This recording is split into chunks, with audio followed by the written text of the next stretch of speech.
me again, Sugar Kawai Sato, and welcome to my channel.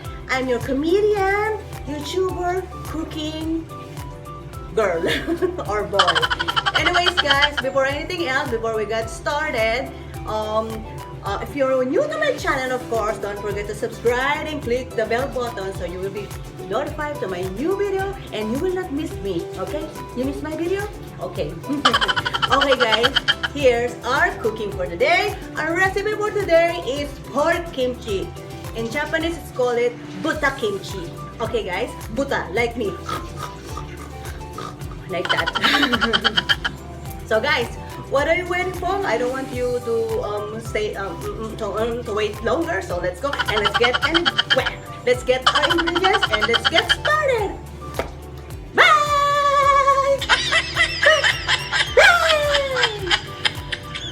So guys, here are ingredients to our buta kimchi or pork. Buta is pork.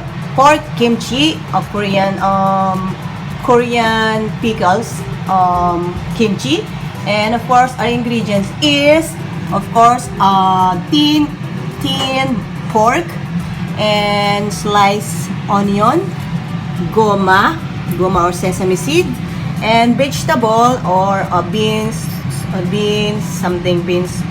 sprout, nandagkit ko rin.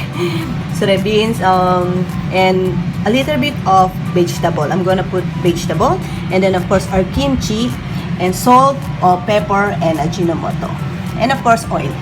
So let's start cooking. This one is so easy and yummy, guys. So let's go. Okay, guys. First of all, we're gonna put salt and pepper to our pork. Okay, we're gonna marinate this, and we're gonna add some ginger.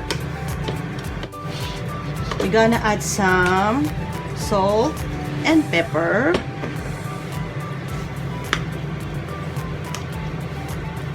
then mix it well.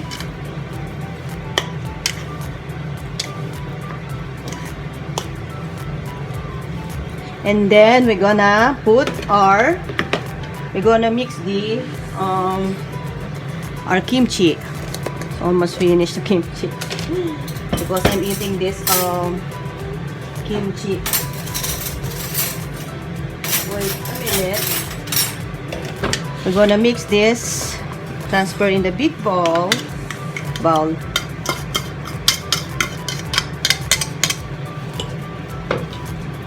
And we're gonna mix our kimchi. This, guys, is so easy and I really love spicy.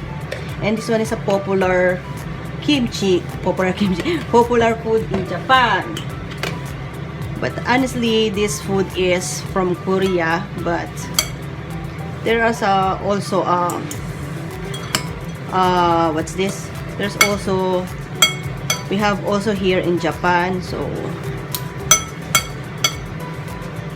this one is tasty, guys. So we mixed it because we're gonna what's this? Make sure all the flavor is mixed because kimchi is a lot of flavor. So we're just gonna mix it well. Okay. And make sure your pork is small and thin. Slice pork. Okay.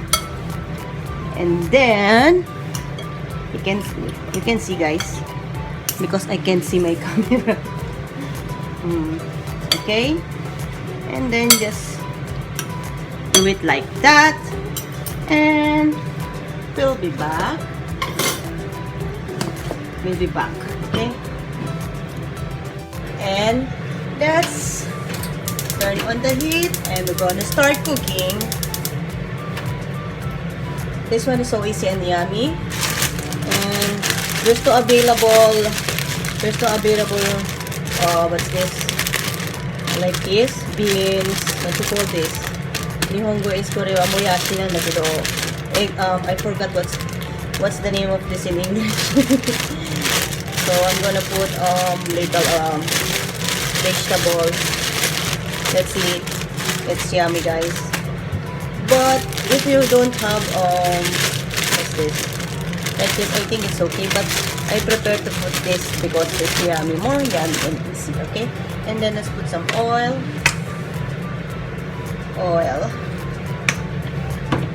And let's wait until it becomes hot. Okay. I think my camera is okay. My camera is fine and clear and surely and clear, okay? And of course,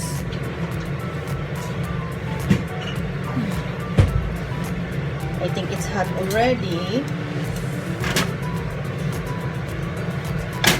We're gonna fry this. Oh, you can hear that sound.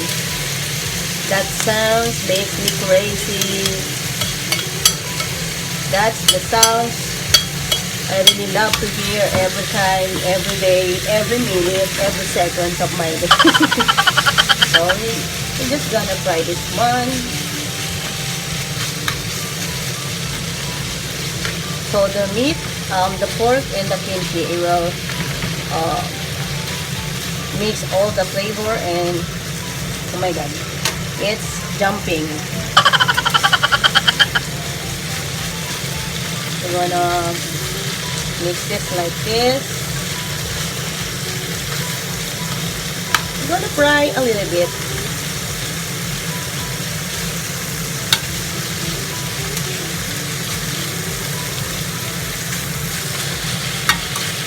This one is so yummy, guys, and I really love spicy and kimchi.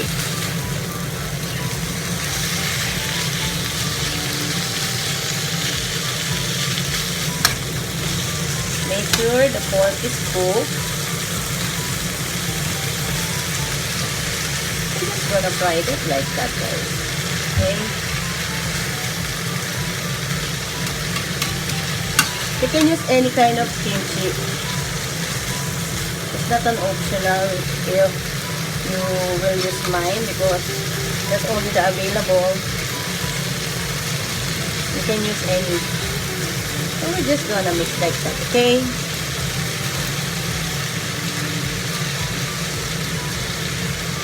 So we'll be back. So guys, we're back. I just continue frying the kimchi, and then we're gonna add our onion, our sliced onion in the house. Just mix it well. Okay, mix it well.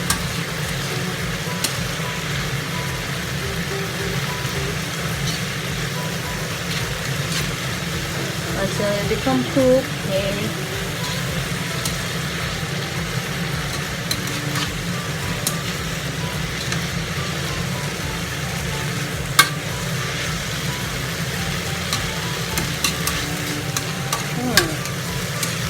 I like the smell, and so yummy, the smell, I like the smell, guys.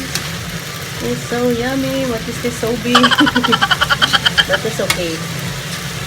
That's yummy and crunchy, okay? And then afterwards, we're gonna put our sake. You don't have sake, fine. We're gonna add, I forgot to say, there's a soy sauce and mirin, sake. I think some mirin. No, I'm wrong. Sorry, I'm wrong. Oh my god. Here, we're gonna add 1 teaspoon of sake. Okay, 1 teaspoon of sake. If you don't have sake, it's okay. It's not an optional. But I like more yummy and delicious because kimchi, there's a lot of flavor already. But me, I like to put. And then we're gonna add our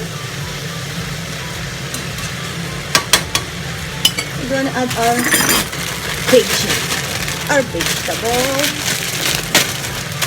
Do I need to put this oil?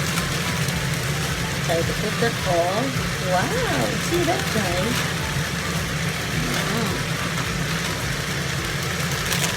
I think half is enough.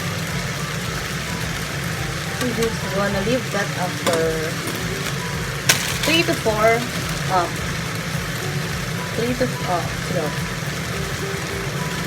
5 minutes.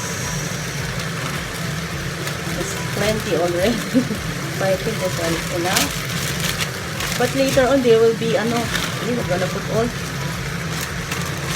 or if it cook, they will disappear later. So we're just gonna cover it for 5 minutes. Okay, that's my cover. We're gonna cover it with 5 minutes. That's my cover. Oh my god. Here. Okay, we're gonna cover it and let's wait, okay? So guys, let's see. Wow! It's looking good. Wow! Oh my god. Yummy. Oh my goodness. Looks so yummy. Yatta! Yatta! Hey, looks so yummy. The camera is okay. The camera is okay. I hope the camera is okay because I can see it's blurred. My cell phone is so blurred. Wow! I think my tripod is small again. Oh my god. Because guys, I love cooking in the small fry pan. But when I'm cooking, I didn't know it's always small. It's always my fry pan is not fit or is not really good. I don't know what I'm saying. So guys, as you can see the color and it's so nice. We're gonna add soy sauce, guys. I forgot to say about soy sauce. We're gonna put sesame seeds. Wow, look at that, guys. So yummy. And we're gonna add some 1 tablespoon of soy sauce. Okay. More yummy flavor, and of course 1 tablespoon of mirin for more flavoring. Woo! I like the smell. Oh my god, I like the smell, guys. Oh yeah. Oh my god, don't you see that? So yummy, guys. Wow. I think this one is perfect. I think this one is perfect. Last time I cooked chicken kimchi, but now it's pork kimchi. You can use any. I'm not yet trying the beef kimchi, but I think pork is really good. But the chicken is honestly yummy too, guys. Because I love experimenting food and I love exploring lots of ingredients and lots of food. Okay, sorry about that's messy. And then guys, it's almost finished. We're gonna wait for at least 1 minute. 1 minute so the flavor will really all mix, okay?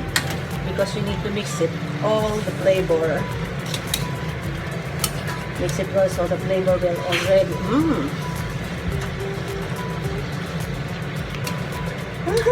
This is so yummy. The smell. My God, so yummy. The smell. I really don't know how to use tongs. Sorry about that, guys.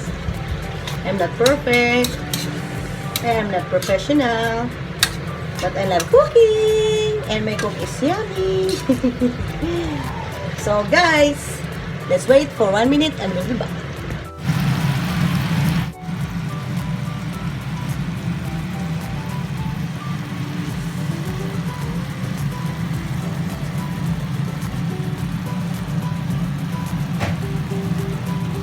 Okay guys, It's finished and it's all done and yummy, guys. Our buta kimchi. So guys, it's time to eat. Let's go. Yummy, yummy. So guys, here's our buta kimchi. I hope you will love it and you will try it. It's so yummy and so easy and it's so spicy. You will love this, especially all the people love spicy and really tasty and so yummy. So guys, if you like this, don't forget to like, comment, share, and subscribe for more easy, yummy cooking video. Bye! Itadakimasu! Much love!